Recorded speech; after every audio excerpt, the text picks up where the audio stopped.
Hello friends, तो कैसे हैं आप लोग। तो फ्रेंड्स, आज से मैं आपको एक न्यू सीरीज कराने वाला हूं जिसमें मैं आपको एनसीईआरटी क्लास 6 से 12 तक के एनसीईआरटी के जितने भी क्वेश्चन बन सकते हैं वो मैं आज से आपको कराने वाला हूं। तो फ्रेंड्स, इसमें आपको क्लास 6 से लेकर के क्लास 12 तक के जितने भी एनसीईआरटी से एमसीक्यू आते हैं आपके एग्जाम में वो आपको देखने को मिलेगा। और यहाँ पर मैं एक एक क्वेश्चन आपके लिए ढूंढ कर लाऊंगा आपके एनसीईआरटी के बुक से और एससीईआरटी के बुक से। तो इस सेशन को आप लोग जरूर देखेंगे। और अगर आप बीपीएससी टीआरई 4 या फिर बीपीएससी की तैयारी कर रहे हैं या किसी वन डे एग्जाम की तैयारी कर रहे हैं तो भाई आप लोग इस सेशन को जरूर ज्वाइन करेंगे। तो चलिए हम लोग एक एक करके अपने इस सेशन को देख लेते हैं आज से। तो अब से जो है आपको एक एनसीईआरटी का सीरीज ये मिलेगा और घटना चक्र वाला जो मिलता है वो तो मिलता ही रहेगा भाई। तो चलिए, हमारा फर्स्ट क्वेश्चन है, सर्वोच्च न्यायालय की स्थापना कब हुई। 1774, 1784, 1927, 1940। तो सर्वोच्च न्यायालय का स्थापना 1774 में हुआ था, 1774 में, याद रखना है आपको।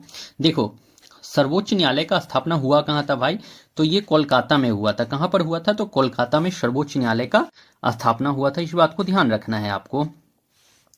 अगर आपसे पूछ ले ये किस अधिनियम के तहत हुआ है भाई, तो ये 1773 के रेगुलेटिंग एक्ट के तहत हुआ है। 1773 के रेगुलेटिंग एक्ट के तहत जो है सर्वोच्च न्यायालय का स्थापना हुआ है। तो 1773 के रेगुलेटिंग एक्ट के द्वारा जो है सर्वोच्च न्यायालय का स्थापना हुआ है, कोलकाता में हुआ है और 1774 ईस्वी में हुआ है। ध्यान में रखना है इतने बात को। 1927 से याद रख लेना आप लोग, साइमन कमीशन का जो है गठन हुआ था। साइमन कमीशन का गठन, तो साइमन कमीशन का जो भाई गठन हुआ था वो 1927 में हुआ था। ठीक है, कमीशन, तो साइमन कमीशन का गठन जो हुआ है वो 1927 में हुआ है। साइमन कमीशन का गठन 1940 से याद रख लेना आप लोग, एक रामगढ़ अधिवेशन। रामगढ़ अधिवेशन जिसमें कि आपके अध्यक्ष थे अबुल कलाम आजाद। रामगढ़ अधिवेशन जिसमें अध्यक्ष आपके थे अबुल कलाम आजाद। इस बात को ध्यान में रखना है भाई आप लोगों को। और अबुल कलाम आजाद जो है रामगढ़ अधिवेशन के अध्यक्ष हो जाते हैं। और ये रामगढ़ जो है पहले बिहार में हुआ करता था, बट अब ये जो है झारखंड का एक पार्ट है। Okay, next. प्रांतों में द्वैध शासन किस अधिनियम द्वारा लागू हुआ। तो प्रांत में द्वैध शासन पूछा है आपसे, प्रांत में द्वैध शासन। तो डायरकी जो होता था भाई, तो वो प्रांत में किस अधिनियम के द्वारा। 1919 भारत शासन अधिनियम, 1935 भारत शासन अधिनियम, कैबिनेट मिशन 1909 का अधिनियम। तो देखो, प्रांत में अगर द्वैध शासन पूछ ले तो 1919 का अधिनियम पूछ दे देना है। ठीक है, तो प्रांत में द्वैध शासन 1919 के अधिनियम के तहत लगाया गया था। और अगर आपसे पूछ ले संघीय शासन तो वो 1935 के अधिनियम के तहत हुआ था। अगर आपसे संघीय शासन पूछ ले भाई तो वो 1935 के अधिनियम के तहत हुआ था। ठीक है, संघीय शासन। कैबिनेट मिशन से एक बात आप लोग याद रख लेना कि कैबिनेट मिशन भारत कब आया है, तो भारत आया है मार्च 1946 में। तो भाई मार्च 1946 में कैबिनेट मिशन भारत आया है। और इसमें कितने मेंबर थे, तो इसमें 3 मेंबर थे। कैबिनेट मिशन में 3 मेंबर थे आपके। कौन कौन थे, तो भाई एक याद रख लेना, पैथिक लॉरेंस। Pethick Lawrence. एक याद रख लेना, एवी अलेक्जेंडर। एक पैथिक लॉरेंस, एक एवी अलेक्जेंडर, और एक याद रख लेना क्रिप्स, स्टेफोर्ड क्रिप्स। और इसका जो साइमन कैबिनेट मिशन का अध्यक्षता किसने करा था, तो अध्यक्ष इसके थे आपके पैथिक लॉरेंस। तो कैबिनेट मिशन के अध्यक्ष कौन थे, तो पैथिक लॉरेंस इसके अध्यक्ष थे। इस बात को ध्यान में रखना है आपको। 1909 का अधिनियम से याद रख लीजिएगा, मुस्लिम के लिए पृथक निर्वाचन का बात हुआ था इसी अधिनियम के तहत। तो मुस्लिम के लिए पृथक निर्वाचन का बात हुआ था। तो मुस्लिम के लिए जो भाई पृथक निर्वाचन का बात किस अधिनियम में हुआ था, तो ये 1909 का अधिनियम था जिसमें मुस्लिम के लिए पृथक निर्वाचन की बात हुई है। Okay, next. भारतीय संविधान सभा का गठन किसके अंतर्गत किया गया। तो भारतीय संविधान सभा का गठन किसके अंतर्गत, तो देखो, कैबिनेट मिशन, भारत शासन अधिनियम, भारत शासन अधिनियम 1945, इनमें से कोई नहीं। तो भारतीय संविधान सभा का गठन जो हुआ है भाई वो कैबिनेट मिशन के तहत किया गया है। कैबिनेट मिशन के तहत जो है संविधान सभा का गठन किया गया है। देख लो अब कैबिनेट मिशन से ये बात, एक बात देखो, इसका मेन उद्देश्य क्या था, कैबिनेट मिशन का आखिर मेन कार्य क्या था, उद्देश्य क्या था इसका मेन। तो देखो, इसका 2 काम आपको याद रख लेना है। एक तो था कि संविधान सभा बनाना, तो एक था संविधान सभा बनाना। 2 कार्य जो है कैबिनेट मिशन का याद रख लीजिएगा, एक था संविधान सभा बनाना और एक था अंतरिम सरकार का गठन करना। एक था अंतरिम सरकार का गठन करना। तो अंतरिम सरकार क्या करना था भाई, तो अंतरिम सरकार का गठन इसका जो है एक और काम था। तो दो काम याद रखिएगा, संविधान सभा बनाना और एक अंतरिम सरकार का गठन करना। और ये भारत कब आया है, तो मार्च 1946 में कैबिनेट मिशन भारत आया है। 3 मेंबर थे, Pethick Lawrence, AB Alexander and Stafford Cripps, and इसका अध्यक्ष जो थे पैथिक लॉरेंस थे। अच्छा, आपसे ये भी पूछ सकता है कि कैबिनेट मिशन को भारत किसने भेजा, तो कैबिनेट मिशन को भारत जो है, कैबिनेट मिशन को भारत किसने भेजा था, तो भाई कैबिनेट मिशन को भारत जो है क्लीमेंट एटली ने भेजा था। क्लीमेंट एटली जो थे उन्होंने भेजा था, एटली ने भेजा।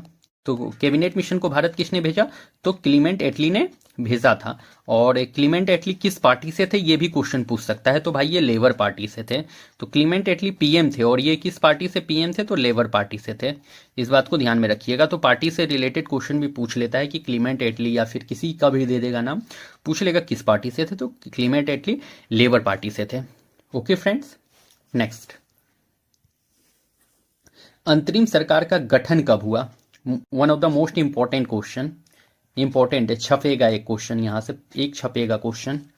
सितंबर 1946, तो भाई यही तो करेक्ट है। अंतरिम सरकार 2 सितंबर 1946 को अंतरिम सरकार का गठन हुआ है। अंतरिम सरकार का गठन 2 सितंबर 1946 को हुआ था। ओके, अब इसमें आप लोग मंत्री का नाम जरूर याद रखेंगे। अगर आपसे पूछ ले कि अंतरिम सरकार में गृह मंत्री कौन थे, गृह मंत्री, तो गृह मंत्री याद रख लीजिएगा सरदार वल्लभ भाई पटेल। तो सरदार पटेल जो थे गृह मंत्री थे, अंतरिम सरकार में गृह मंत्री सरदार पटेल। नेक्स्ट याद रखना है, अगर पूछ ले आपसे कि उद्योग मंत्री कौन थे, उद्योग मंत्री, तो उद्योग मंत्री भाई जॉन मथाई थे। कौन थे, जॉन मथाई। तो जॉन मथाई जो थे वो उद्योग मंत्री थे अंतरिम सरकार में। नेक्स्ट याद रख लीजिएगा खाद्य एवं कृषि मंत्री, खाद्य और कृषि मंत्री, तो खाद्य एवं कृषि मंत्री कौन थे, तो भाई ये हमारे जो है राजेंद्र प्रसाद, डॉक्टर राजेंद्र प्रसाद जो थे वो खाद्य एंड कृषि मंत्री थे, राजेंद्र प्रसाद। तो राजेंद्र प्रसाद जो है खाद्य और कृषि मंत्री।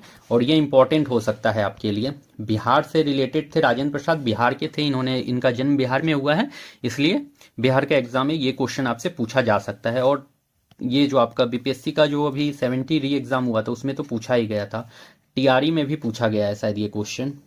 अगर आपसे पूछ ले कि श्रम मंत्री कौन हो जाते हैं, तो श्रम मंत्री भाई, तो श्रम मंत्री तो ये जगजीवन राम हो जाते हैं, जगजीवन राम। तो श्रम मंत्री जगजीवन राम, और ये भी आपके लिए इंपॉर्टेंट हो जाता है श्रम मंत्री, बिकॉज ये भी जो जगजीवन राम जो थे ये भी बिहार से रिलेटेड हैं, तो श्रम मंत्री आपसे पूछ सकता है। तो श्रम मंत्री जगजीवन राम। नेक्स्ट याद रख लीजिएगा वित्त मंत्री, तो भाई वित्त मंत्री जो फाइनेंस मिनिस्टर थे ये लियाकत अली थे, लियाकत अली। तो फाइनेंस मिनिस्टर कौन थे, तो लियाकत अली थे। और लियाकत अली वो शख्स हैं जो बाद में जाकर के पाकिस्तान के पहले प्राइम मिनिस्टर बने हैं। तो लियाकत अली जो भारत के वित्त मंत्री थे अंतरिम सरकार में, वही जो है पाकिस्तान के पहले प्रधानमंत्री बने हैं। ठीक है, लियाकत अली। नेक्स्ट याद रख लीजिएगा, अगर आपसे पूछ ले कि विदेशी मामलों के मंत्री कौन थे, तो विदेशी मामले के मंत्री जो थे आपके, तो भाई ये जवाहरलाल नेहरू थे, जवाहरलाल नेहरू, विदेशी मामलों के मंत्री जवाहरलाल नेहरू। एंड अगर आपसे पूछ ले कि शिक्षा मंत्री कौन थे, अगर शिक्षा एडुकेशन मिनिस्टर अगर आपसे पूछ ले भाई, तो सी राजगोपालाचारी के साथ आपको जाना है, सी राजगोपालाचारी। आप लोग अपने कॉपी में नोट डाउन कर लीजिएगा भाई, इंपॉर्टेंट है, मैं यहां से कह रहा हूं, एक क्वेश्चन छप जाएगा आपके एग्जाम में, तो कॉपी में जरूर लिखेंगे आप लोग। नेक्स्ट, भारत किस गोलार्ध में स्थित है, तो भारत देख लो किस गोलार्ध में है, उत्तर पूर्वी। तो यही तो करेक्ट है भाई कि उत्तर पूर्वी गोलार्ध में जो है भारत स्थित है। अगर आपसे पूछ ले कि भारत का उत्तर से दक्षिण तक लंबाई कितना है टोटल, उत्तर से दक्षिण, भारत का उत्तर से दक्षिण तक टोटल लेंथ कितना है, बताओ तो आप लोग, याद है अगर आप लोगों को तो कमेंट कीजिएगा प्लीज कि उत्तर से दक्षिण तक लेंथ कितना है, भारत का लंबाई कितना है। तो भाई ये 3214 किलोमीटर है, 3214 किलोमीटर। और अगर पूछ ले कि पूर्व से पश्चिम तक टोटल लेंथ कितना है भारत का, पूर्व से पश्चिम तक, तो पूर्व से पश्चिम तक टोटल लेंथ कितना है बता दो आप लोग। तो भाई ये 2933 किलोमीटर का है, 2933 किलोमीटर। ठीक है, उत्तर से दक्षिण 3214 किलोमीटर और पूर्व से पश्चिम 2933 किलोमीटर। ओके फ्रेंड्स, नेक्स्ट, क्षेत्रफल की दृष्टि से भारत का विश्व में स्थान, तो क्षेत्रफल की दृष्टि से भारत का स्थान क्या है विश्व में, बताओ आप लोग। तो भारत का स्थान जो है विश्व में वो पहला है, 7वां है, तो भाई ये 7वां है। 7th रैंक पे जो है भारत आता है एरिया के दृष्टि से। तो एरिया के दृष्टि से भारत 7वां स्थान में है। और अगर आपसे पूछ ले कि भारत का क्षेत्रफल अभी कितना है, तो 32,87,263, 32,87,263 किलोमीटर स्क्वायर, ठीक ना। ये भारत का भी क्षेत्रफल है, 32,87,263 किलोमीटर स्क्वायर, ठीक है। एक बात आप लोग याद रख लेंगे कि भारत जो है विश्व की कुल जनसंख्या का कितना परसेंट है। भारत जो है विश्व की जनसंख्या का ये क्वेश्चन पूछा जाता है आपसे कि भारत जो है विश्व की जनसंख्या का कितना परसेंट है, बताओ तो। भारत जो है विश्व की जनसंख्या का कितना परसेंट है बताओ, या कितना भाग है ये पूछ सकता है, या कितना एरिया जो है ऑक्यूपाइड किया है ये पूछ सकता है। तो कितना परसेंट है, तो भारत जो है विश्व की जनसंख्या का 17.5% जो है ऑक्यूपाइड किया है। भाई इस बात को ध्यान में रखना है आपको। तो 17.5% है पूरे विश्व का भारत, ठीक है। भारत विश्व की जनसंख्या का कितना परसेंट ऑक्यूपाइड किया है, तो 17.5% जो है ऑक्यूपाइड किया है टोटल जनसंख्या का। अगर पूछ ले कि कितना क्षेत्रफल में कितना ऑक्यूपाइड किया है, बताओ आप लोग, तो ये वाला बता ही सकते हो।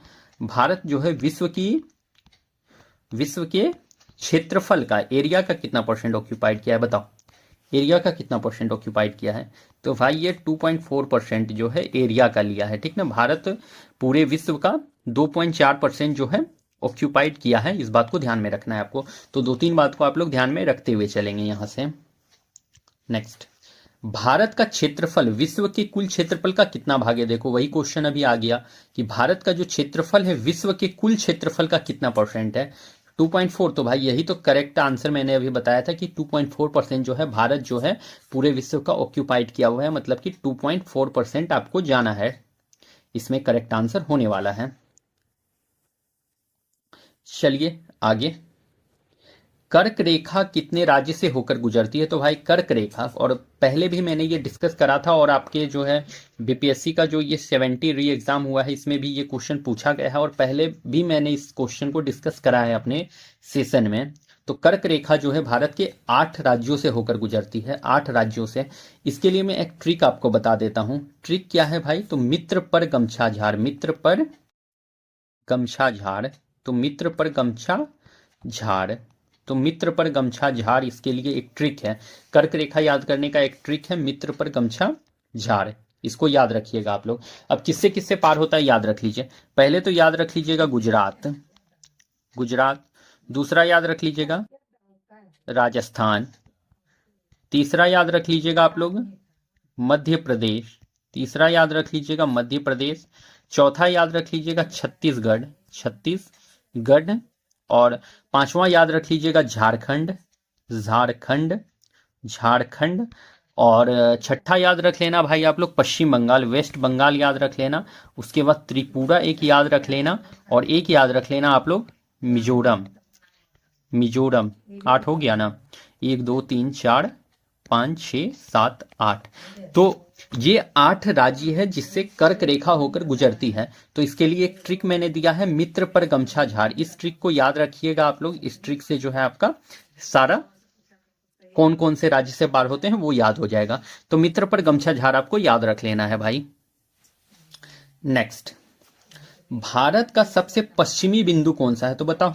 पश्चिमी बिंदु अगर आपसे पूछ लेता है यहां पर, तो भारत का सबसे पश्चिमी बिंदु अगर बोले तो गोर मोती, कीवीथू, इंदिरा पॉइंट, इनमें से कोई नहीं। तो भारत का सबसे पश्चिमी बिंदु जो है गोर मोती, या फिर इसी को गुहार मोती भी कहा जाता है, गोर मोती या गुहार मोती। और ये कहां पर है, तो गुजरात में है, गुजरात में।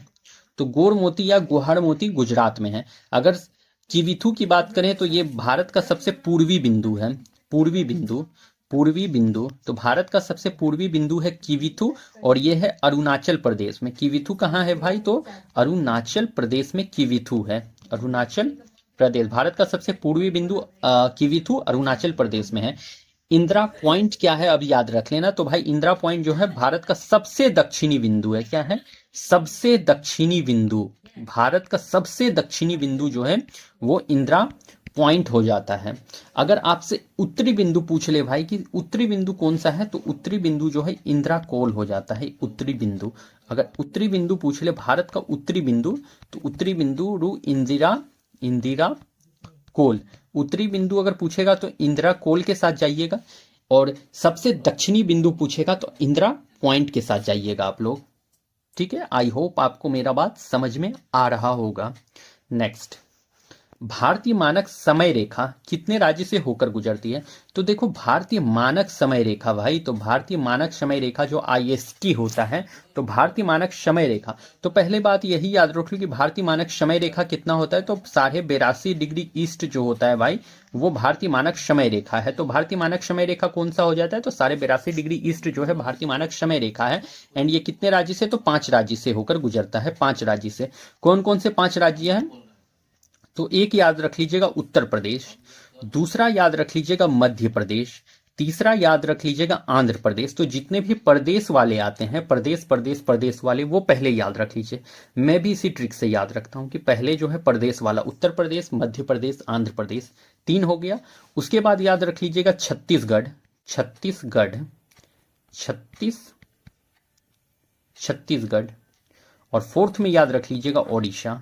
ठीक है, तो उत्तर प्रदेश, मध्य प्रदेश, आंध्र प्रदेश, छत्तीसगढ़ एंड उड़ीसा, ये सभी जो है भारतीय मानक समय रेखा जो 5 राज्यों से होकर गुजरते हैं। नेक्स्ट, भारत को 2 बराबर भागों में कौन सा अक्षांश विभाजित करता है? तो भारत को 2 बराबर भाग में कौन सा अक्षांश विभाजित करता है, ये बताओ। विभाजित करता है, तो कौन सा अक्षांश भारत को 2 बराबर भाग में विभाजित करता है? 23.5 डिग्री उत्तरी अक्षांश, तो भाई यही तो है 23.5 डिग्री जो है उत्तरी अक्षांश जो है, यही भारत को 2 बराबर भागों में विभाजित करता है। 23.5 डिग्री उत्तरी अक्षांश भारत को 2 बराबर भागों में विभाजित करता है, ध्यान में रखते हुए चलिएगा आप लोग। नेक्स्ट, पर्यावरण के घटक हैं, तो भाई देखो ये इंपॉर्टेंट आपके लिए हो सकता है। तो पर्यावरण के घटक कौन कौन से बताओ? तो जैविक, तो ये तो पर्यावरण के घटक है। अजैविक, ये भी पर्यावरण के घटक है। चाहे वो जैविक रहे चाहे अजैविक रहे, उसमें जान रहे ना रहे, उससे फर्क नहीं पड़ता है, बट वो पर्यावरण का घटक होता है। मान लो ये अगर कॉपी आप जिसमें पढ़ रहे हैं ना, मोबाइल, तो वो भी एक पर्यावरण का घटक है। आप जिस पेन से लिख रहे हो वो भी एक पर्यावरण का घटक है। जिस कॉपी में आप लिख रहे हो वो भी एक पर्यावरण का घटक है। आप जो खुद हैं, आप खुद जो है वो भी एक पर्यावरण का घटक है। मतलब कुछ भी ले लो, मान लो यार ये जो पानी है, हवा है, पृथ्वी है, हम हैं, तुम हो, सभी जो है सभी पर्यावरण का घटक है। जान हो चाहे जान ना हो, सभी पर्यावरण का घटक है। भौतिक, तो ये भी पर्यावरण का घटक है। तो भाई यहाँ पे तीनों इसके करेक्ट आंसर है, मतलब जैविक, अजैविक या भौतिक, तो तीनों जो है ये पर्यावरण के घटक हैं। इस बात को ध्यान में रखना है आपको। नेक्स्ट, ऊर्जा का 10% नियम किसने दिया? ऊर्जा का 10% नियम इंपॉर्टेंट है आपके। तो ऊर्जा का 10% नियम किसने दिया है? लिंडेमैन। तो भाई यही तो लिंडेमैन। देखो एक्चुअली ऊर्जा का 10% नियम होता क्या है, पहले यही समझ लो आप लोग। देखो इसमें मेनली होता क्या है कि 90% जो है ऊर्जा ना, वो इन्वायरमेंट में लॉस होता है, और 10% जो 10% ही एक आदमी से, मतलब एक से दूसरे में ट्रांसफर होता है। एग्जाम्पल के अकॉर्डिंग मैं आपको बता देता हूं, एग्जाम्पल के थ्रू से मैं अभी आपके साथ इसको डिस्कस करता हूं। मान लो ये ग्रास है, ठीक है, मान लो ये ग्रास है आपका, और ग्रास में जो है 100% ऊर्जा है, ठीक है। तो ग्रास में 100% ऊर्जा है, लेकिन जब ग्रास को एक बकरी खाती है, बकरी, तो बकरी में जो है मात्र 10% ऊर्जा का ट्रांसफर होता है। बकरी में मात्र 10% ऊर्जा का ट्रांसफर बकरी में होता है, और 90% जो है ना, 90% जो है इन्वायरमेंट में लॉस हो गया, ठीक है। 90% जो है इन्वायरमेंट में लॉस हो गया। उसके बाद बकरी का जो 100, मान लो ये 10% तो बकरी में है, लेकिन बकरी का 100% है वो, तो उसके बाद जो बकरी को, जो मान लो बकरी को हम लोग खाएं, मनुष्य खाता है, पीपल खाते हैं, ठीक है, तो बकरी को जो हम लोग खाएं, तो बकरी का जो 100% है उसमें से बस यहाँ पे 10% ही ऊर्जा का ट्रांसफर हुआ, ठीक है, और 90% जो है इन्वायरमेंट में जो हो गए भाई, ये लॉस हो गए इन्वायरमेंट में। तो इसी को कहते हैं ऊर्जा का 10% नियम। और ऊर्जा का 10% नियम जो है लिंडेमैन के द्वारा दिया गया था। ऊर्जा का 10% नियम लिंडेमैन के द्वारा दिया गया था, इस बात को ध्यान में रख लीजिएगा। और मैंने जो ये डायग्राम के थ्रू बताया है वो शायद आपने समझ लिया होगा। ये जो मैंने अभी बताया ये शायद आपको समझ में आ गया होगा भाई। एजी टांसले से आप लोग याद रख लीजिएगा, क्या याद रख लेना है एजी टांसले से? तो इकोसिस्टम शब्द जो है एजी टांसले ने दिया है। इकोसिस्टम शब्द, इकोसिस्टम शब्द अगर पूछ ले तो इकोसिस्टम शब्द जो है एजी टांसले ने दिया है, इसको याद रख लेना है। नेक्स्ट, अपघटक में कौन कौन शामिल है? तो भाई अपघटक यानी कि डिकम्पोजर, तो डिकम्पोजर में कौन कौन शामिल है बताओ? डिकम्पोजर में इंपॉर्टेंट हो सकता है आपके लिए ये क्वेश्चन। इंपॉर्टेंट क्या, मैं तो कहता हूं यार छप जाएगा ये क्वेश्चन, छपेगा TRE4 में तो छप जाएगा ये क्वेश्चन, मैं तो यही कहूंगा TRE4 में छपेगा। अपघटक डिकम्पोजर में कौन कौन शामिल है? कवक तो नहीं भाई, कवक तो नहीं है। कवक है शामिल बट सिर्फ यहां पर देख लो, ऑप्शन देखो पहले, कवक और जीवाणु, विषाणु, कवक, इनमें से कोई नहीं। तो देखो कवक तो है भाई, और कवक के साथ साथ जीवाणु भी है, तो कवक और जीवाणु दोनों जो है अपघटक में शामिल है, कि कवक और जीवाणु दोनों अपघटक डिकम्पोजर में शामिल है। ओके नेक्स्ट, जीव भार का पिरामिड कैसा होता है? तो जीव भार का पिरामिड सीधा, तो भाई यही तो है, जीव भार का पिरामिड जो होता है हमेशा जो है सीधा होता है। अब देखो यहां पर मैं पिरामिड से आपको एक क्वेश्चन और भी डिस्कस कर लेता हूं।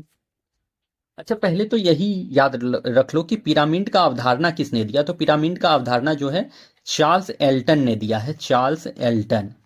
तो पिरामिड का अवधारणा किसने दिया है? तो चार्ल्स एल्टन ने इसका अवधारणा दिया है, मतलब कॉन्सेप्ट दिया है। तो चार्ल्स एल्टन ने पिरामिड का अवधारणा दिया है, इसको पहले याद रख लीजिएगा। एक पॉइंट ये याद रख लीजिए, अगर मान लीजिए अब आपसे पूछ लेता है कि ऊर्जा का पिरामिड कैसा होता है, बताइए तो ऊर्जा का पिरामिड कैसा होगा? ऊर्जा का पिरामिड, ऊर्जा का पिरामिड कैसा होगा? सीधा होगा, उल्टा होगा, सीधा उल्टा दोना होगा, क्या होगा? तो भाई ऊर्जा का पिरामिड जो है हमेशा सीधा होता है, ऊर्जा का पिरामिड हमेशा सीधा होता है, ठीक है। अगर पूछ ले आपसे कि संख्या का पिरामिड, ये क्वेश्चन पूछा जा सकता है TRE4 में, इंपॉर्टेंट मैं लिख दे रहा हूं यहां पर, TRE4 में पूछा जा सकता है। अगर आपसे पूछ ले कि संख्या का पिरामिड कैसा होगा, बताओ आप लोग।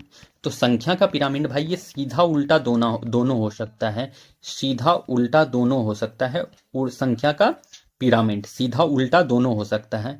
अगर पूछ ले आपसे कि ट्री, एक पेड़ का पिरामिड कैसा होगा? ट्री का पिरामिड बताओ, ट्री का पिरामिड कैसा होगा? तो ट्री का पिरामिड हमेशा उल्टा होगा, पेड़ का पिरामिड भाई हमेशा उल्टा होगा, इसको ध्यान में रखिएगा। पेड़ का पिरामिड किसी भी टाइम, किसी भी कंडीशन में हमेशा उल्टा होगा। अगर आपसे पूछ ले जैव द्रव्य का पिरामिड, जैव द्रव्य, तो भाई ये जैव द्रव्य जो होते हैं इनका पिरामिड कैसा होगा बता दो आप लोग। तो जैव द्रव्य का पिरामिड सीधा उल्टा दोनों हो सकता है, सीधा उल्टा, तो सीधा उल्टा दोनों हो सकता है जैव द्रव्य का पिरामिड। तो दोनों को मिला के याद रखिए ना, एक तो एक संख्या का पिरामिड और एक जैव द्रव्य का पिरामिड, ये दोनों जो है सीधा उल्टा दोनों हो सकता है, इस तरह से याद रख लीजिए आप लोग। और ऊर्जा का जो पिरामिड और जीव भार का पिरामिड हमेशा सीधा होता है, इस तरह से मिला के याद रखो, याद रह जाएगा इजिली। नेक्स्ट, सर्वाधिक अस्थाई पारितंत्र, तो भाई सर्वाधिक अस्थाई, ये अस्थाई गलत लिखा गया है भाई प्रिंट होने में, तो सर्वाधिक जो है अस्थाई पारितंत्र क्या है बताओ? सर्वाधिक अस्थाई पारितंत्र महासागर, अर्थ, तो भाई सर्वाधिक अस्थाई बोल दे तो महासागर है आपका, ओशियन जो है सर्वाधिक अस्थाई है, स्टेबल, ठीक है।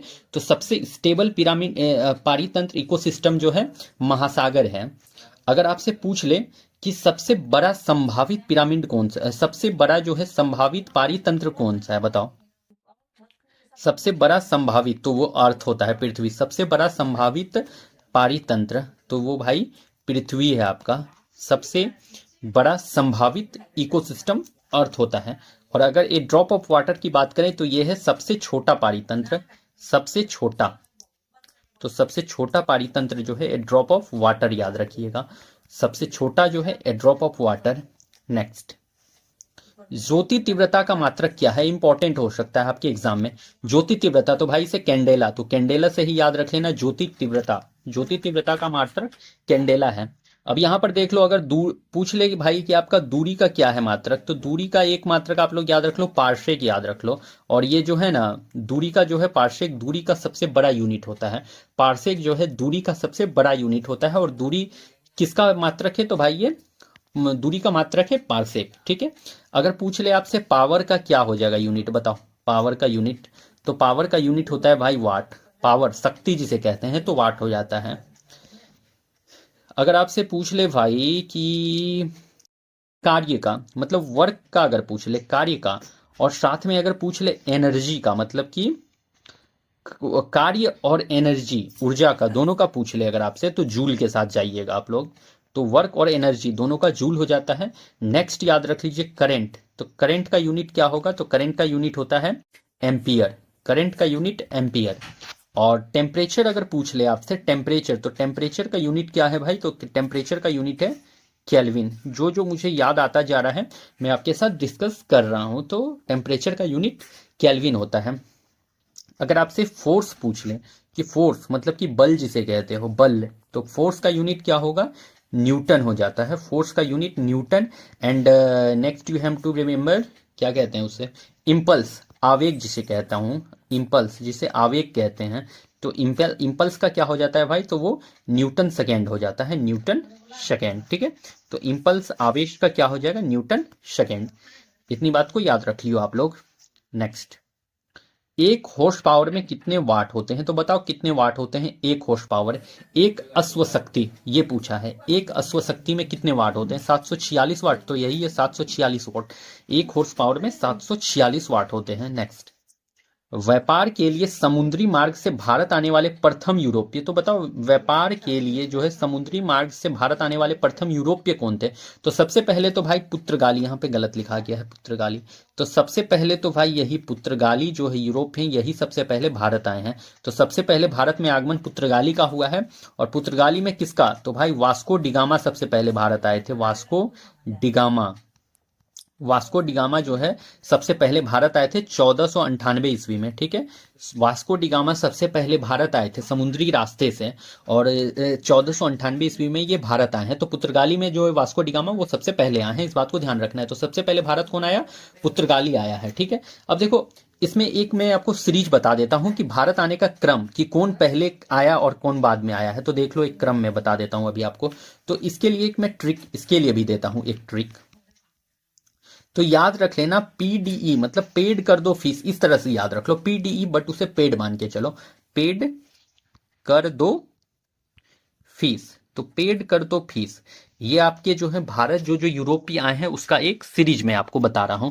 तो पहले कौन आया है भारत, तो भाई देखो सबसे पहले भारत आया है पुर्तगाली, पुर्तगाली, उसके बाद कौन आया है, तो डच आया है, डच, उसके बाद इंग्लैंड, जो ब्रिटिशर्स थे वो आए हैं, इंग्लैंड। ठीक है, उसके बाद कौन आए हैं, पेड कर दो फीस, दो से आप लोग याद रख लोगे डेनिस, डेनिस याद रख लो।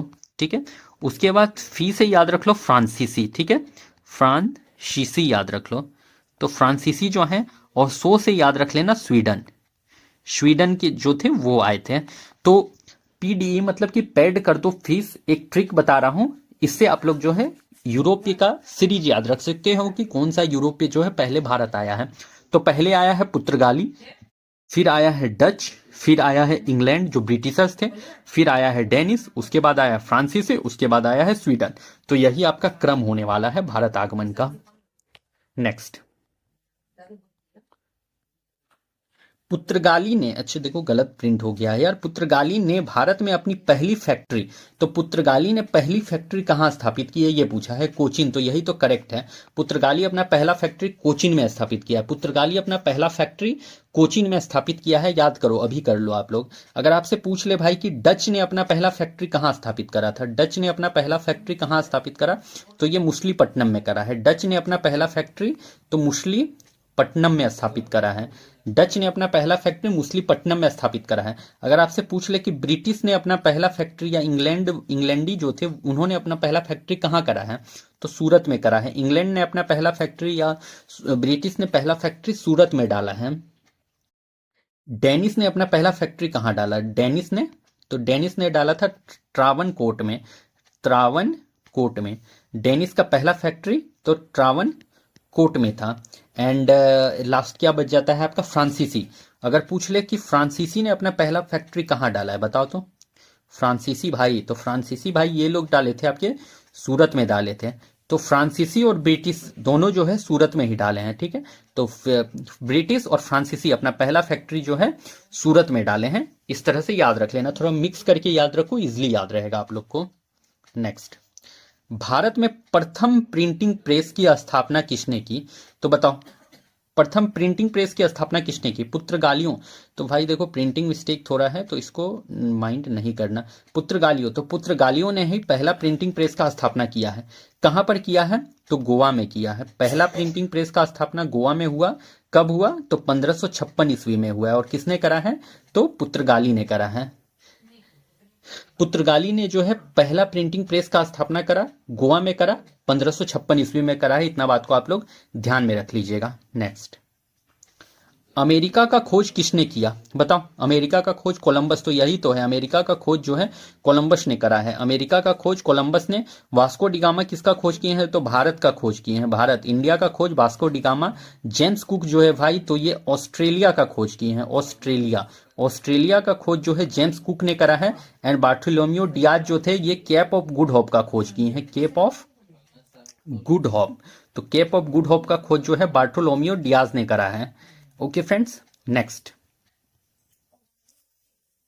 अंग्रेजी ईस्ट इंडिया कंपनी ने अपनी पहली फैक्ट्री, तो देखो अंग्रेजी ईस्ट इंडिया कंपनी ने अपनी पहली फैक्ट्री कहां डाली? बताओ कहां डाली? सूरत। तो भाई यही तो करेक्ट है, अंग्रेजी ईस्ट इंडिया कंपनी सूरत में डाला है। और साथ में फ्रांसीसी भी याद रखना है, फ्रांसीसी भी सूरत में डाला है। अंग्रेजी ईस्ट इंडिया कंपनी सूरत में, फ्रांसीसी भी सूरत में। कोचीन में कौन डाला था भाई? तो पुर्तगाली जो है अपना पहला फैक्ट्री डाला है। पुर्तगाली अपना फर्स्ट फैक्ट्री जो है कोचीन में डाला है। पुर्तगाली जो है अपना फर्स्ट फैक्ट्री जो है कोचीन में डाला है। पुर्तगाली कहां डाला है? तो कोचीन में डाला है। नेक्स्ट, अच्छा, तो फ्रेंड्स हमारा आज का सेशन यहीं पर कंप्लीट होता है। तो मैंने जो है आपको आज एनसीईआरटी सीरीज कराया है, तो आप लोग जरूर पूरा देखेंगे। ये सेशन आपके लिए बहुत ही ज्यादा बेनिफिशियल होने वाला है। तो चलिए फिर मैं मिलता हूं आपसे कल किसी नेक्स्ट सेशन के साथ। तब तक के लिए आप लोगों को thank you and best of luck.